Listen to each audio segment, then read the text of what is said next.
In this video, we're going to refer to the third and final type of transformation that we're going to focus on, which are stretching and shrinking transformations. So we refer to these as vertical stretch or vertical shrink, also horizontal stretch, horizontal shrink. And in this video, primarily what we're going to look at is vertical stretch and shrink. So let's consider the graph of f of x equals the absolute value of x. This is some parent function here that is the absolute value function. It starts at 0, 0, goes up 1, right 1.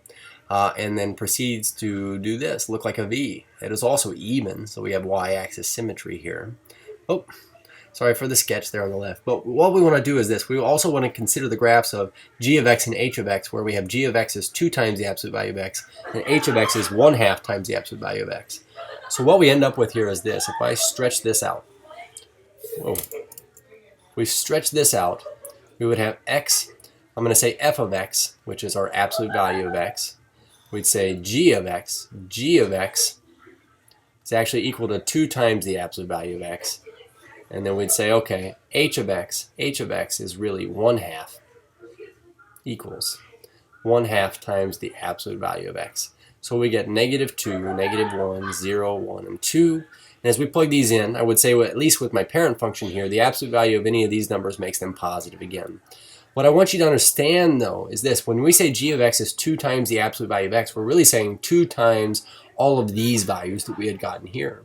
So another way to write g of x would be able to say that g of x is really 2 times the absolute value of x, or really 2 times the function of x that we had as a parent function. So what happens when you take all your y values for something and you double them? Well, let's just go ahead and explore this. If I were to plug in, say, g of -2, I would get this. I would get 2 times the absolute value of x, where this is our input here, -2, which comes out to be this 2 times +2, which gives us a 4. So we'd say I get a 4 here, whereas previously I had just gotten 2. You can see that this is double our original value here. I'll plug in just one more here. We say g of -1 would be 2 times the absolute value of -1, which comes out to be 2 times 1, which is 2. So what we're going to see here with g of x is that all of its outputs are really just double the original absolute value of x outputs. So we say double of 0 is 0, double of 1 is 2, and double of 2 is 4. So to graph this graph here, we would say -2, +4 is on this graph here. And we say -1, +2, 0, 0, 1, 2, Are you talking to yourself? and 2, 4. So we would say that what I've got is an absolute value graph, and it looks still like an absolute value graph. This is our g of x here. Let's make sure we label this. This is our f of x here. So we get this g of x right here that is basically the same shape, but you can see that it's vertically stretched. And by vertically stretched, what I mean is all of the y values from the original function are now twice as high off of the x-axis. So you can see that this was 2 units up into the air before, right there, 2 units up. Now it's 4 units up. And whereas before we had something that was 1 unit in the air, now it's 2 units in the air. This is going to happen with all of the y values here, simply because we took the original parent function and doubled all the y values. So you can surmise what's going to happen here with h of x is 1/2 the absolute value of x. It's going to take all these original absolute value values, and it's going to multiply them by 1/2, which cuts them in half. So if I were to switch colors here, which I think would ultimately be appropriate, we'll switch over to a reddish, I would say take this 2, which is our absolute value of -2, and take it times 1/2, you get 1. Take this 1, which was the absolute value of -1, times 1/2, we get 1/2. Absolute value of 0 times 1/2 is 0, 1 times 1/2 is 1/2, and then 2 times 1/2 is 1. So going and graphing these now, -2, 1, we'll go left 2 and up 1. And then we'll go here, left 1 and up 1/2.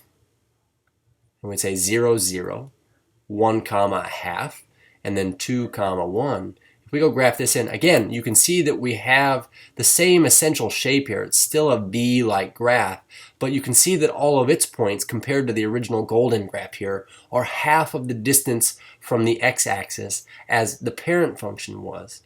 So what we're seeing here is that this number out in front of our parent function that we're multiplying by, it looks like if it's a number bigger than 1, then what we're getting is what we call a vertical stretch, or our graph stretches further away from the x-axis. It stretches upward. And if we have 1/2, then we're seeing what we call vertical shrink. It's shrinking back down towards the x-axis. So we say what things are the same? The basic V-like shape. Basic V-like shape is the same, but we say what things are different? We'd say that the g of x is stretched by a factor of 2. And we'd say vertically stretched, vertically. And we could also say that h of x is vertically stretched. Shrunk by a factor of a half. All the points are going to be half as far from the x-axis there as anywhere else. So when I ask what general statement can be made about a graph of a function g of x in relation to the parent function f of x, if this statement is true where c is a constant, we'd say if g of x is really just your parent function times a number out here, then what I notice is taking it times a number like 2 vertically stretches it, where taking it times a number like a half vertically shrinks it. So what I want to do is formally define this here. Vertically stretching or shrinking graphs, we say let f be a function and c be a positive real number. Then if c is greater than 1, then the graph of y equals c times our parent function here. In other words, if I had, say, the square root graph is our parent function, if I throw a 5 in front, 5 is bigger than 1, then we'll say it's vertically stretched and by multiplying each of its y coordinates by that value. So all of the y coordinates here would be quintupled. So it would be vertically stretched by a factor of 5. And this here basically means that if c is a proper fraction, like a half, a third, 2/5, then we say if we had our parent function here where, let's say I had the square root function again and I do 1/5, then we would say it's vertically shrunk by a factor of c. And so we can see that this is illustrated here. If our original function in each of these is this blue graph, you can see that multiplying our blue graph by a number bigger than 1 multiplies all of its y values so that they're stretched. And if it's a number between 0 and 1, it'll shrink the y values. So really quickly, what I'd like to do is use the graph of f of x equals x, which is our absolute value graph. And I'm just going to go ahead and sketch in our parent function here. It looks like this. We have all of these points right here. Starts at 0, 0, goes through 1, 1, looks like a V. So here's this graph right here. You could also table out some values. What we're going to notice is, well, then if I want to go graph g of x equals 2 times the absolute value of x, kind of like we just did, basically all the y values of our coordinates are going to stretch by a factor of 2. So where this was at a height of 1, now it's at a height of 2. Where this is at a height of 2, it's now at a height of 4. The next one would have been a height of 3, this one would be at a height of 6. We could see that we get this really, really quick graph just by knowing that vertical stretch is about to occur on this, or is occurring. Okay, so now, as with vertical stretch and shrink, we also have horizontal stretch and shrink.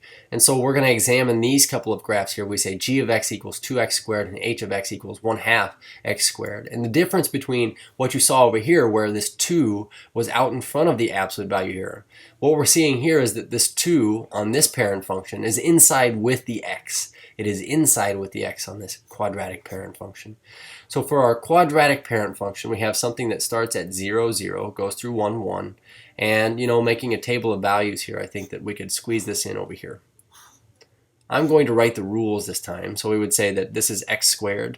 This is 2x squared. And this is going to be here 1/2 x squared on the outside. So plugging in -2, -1, 0, 1, and 2, we would say squaring all these, we get 4, 1, 0, 1, and 4. These are these points we're going to sketch in over here, and this is our parent function.